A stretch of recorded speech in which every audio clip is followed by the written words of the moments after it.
video, I will share my understanding of interacting with history through historical shrines and museums.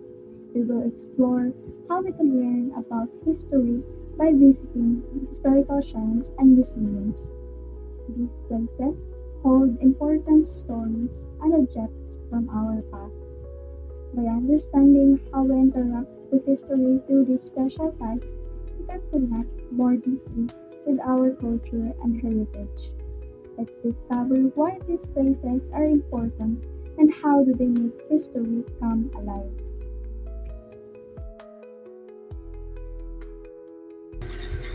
History is more than just stories we read in books. It is the story of our people, our country, and how we become who we are today.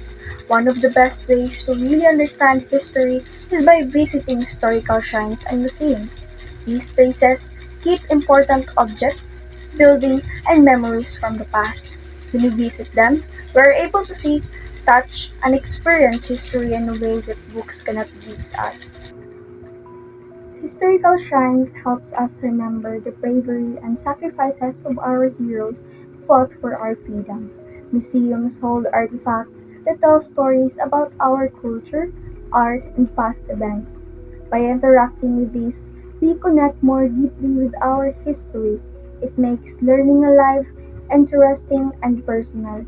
We also learn to respect and appreciate our ancestors and their struggles. For me, this topic is very important because it shows how history is alive around us.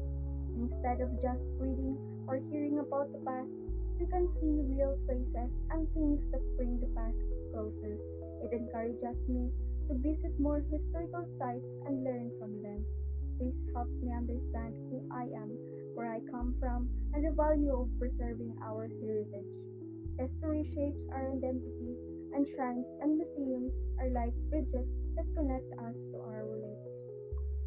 In reflection, interacting with history through these places teaches us to value our culture and learn lessons from the past.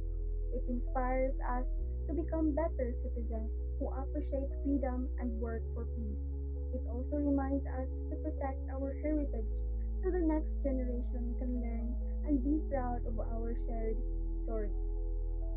Thanks for watching, and I hope you feel inspired to explore history not just through books but by visiting shrines and museums. They are gateways of our past and keys to understanding ourselves better.